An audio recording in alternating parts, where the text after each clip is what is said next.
ನೀವು ಕೂಡ SIP ಮಾಡ್ತಾ ಇದ್ರೆ ಈ ಕೆಲವು ಮಿಸ್ಟೇಕ್ಸ್ ನ ಯಾವುದೇ ಕಾರಣಕ್ಕೂ ಮಾಡಕ್ ಹೋಗಬೇಡಿ. ಬಿಕಾಸ್ ಇದರಿಂದ ನಿಮ್ಮ ರಿಟರ್ನ್ ಮೇಲೆ ತುಂಬಾ ದೊಡ್ಡ ಇಂಪ್ಯಾಕ್ಟ್ ಬೀಳುತ್ತೆ.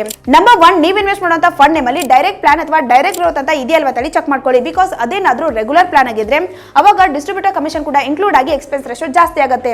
ಸ್ಟಾರ್ಟಿಂಗ್ ಅಲ್ಲಿ ನಿಮಗೆ ಸ್ವಲ್ಪ ಕಮ್ಮಿ ಅಂತ ಅನಿಸಬಹುದು, ಬಟ್ ಲಾಂಗ್ ಟರ್ಮ್ ಅಲ್ಲಿ ಇದು ನಿಮ್ಮ ರಿಟರ್ನ್ ಅಲ್ಲಿ ತುಂಬಾ ಹ್ಯೂಜ್ ಡಿಫರೆನ್ಸ್ ನ ಕ್ರಿಯೇಟ್ ಮಾಡುತ್ತೆ. ಅಂಡ್ ನಂಬರ್ 2, ಮಾರ್ಕೆಟ್ ಫಾಲ್ ಇದ್ದಾಗ ಪ್ಯಾನಿಕ್ ಅಲ್ಲಿ SIP ನ ಸ್ಟಾಪ್ ಮಾಡೋದು. ಆಕ್ಚುಲಿ ಇಲ್ಲಿ ಮಾರ್ಕೆಟ್ ಫಾಲ್ ಇದ್ದಾಗಲೇನೆ ನಾವು ಇನ್ವೆಸ್ಟ್ ಮಾಡುವಂತ ಸೇಮ್ ಅಮೌಂಟ್ ಗೆ ಜಾಸ್ತಿ ಯೂನಿಟ್ಸ್ ಸಿಗ್ತಾ ಇರುತ್ತೆ. ಅಂಡ್ ಇದು ರೂಪಿ ಕಾಸ್ಟ್ ಆವರೇಜಿಂಗ್ ಅಲ್ಲಿ ಹೆಲ್ಪ್ ಆಗುತ್ತೆ. ಸೊ ಹೀಗಾಗಿ ಮಾರ್ಕೆಟ್ ಫಾಲ್ ಆದಾಗ ಪ್ಯಾನಿಕ್ ಅಲ್ಲಿ ಯಾವುದೇ ಕಾರಣಕ್ಕೂ SIP ನ ಸ್ಟಾಪ್ ಮಾಡಕ್ ಹೋಗಬೇಡಿ. ಅಂಡ್ ನಂಬರ್ 3, ನಿಮ್ಮ ಇನ್ವೆಸ್ಟ್ಮೆಂಟ್ ನ ಶಾರ್ಟ್ ಟರ್ಮ್ ಅಲ್ಲಿ ವಿಡ್ರಾ ಮಾಡ್ಕೊಳ್ಳೋದು. ಸ್ಪೆಷಲಿ ಈಕ್ವಿಟಿ ಮ್ಯೂಚುವಲ್ ಫಂಡ್ ಅಲ್ಲೆಲ್ಲ ಏನಾಗುತ್ತೆ 12 ಮಂತ್ಸ್ ಅಥವಾ ಅದಕ್ಕಿಂತ ಕಮ್ಮಿ ಟೈಮ್ ವರೆಗೂ ಹೋಲ್ಡ್ ಮಾಡಿರುವಂತ ಯೂನಿಟ್ಸ್ ನ ವಿಡ್ರಾ ಮಾಡ್ಕೊಂಡಾಗ ಅದರಿಂದ ಬಂದಿರುವಂತ ಪ್ರಾಫಿಟ್ ಮೇಲೆ 20% short term capital gain tax ಇರುತ್ತೆ.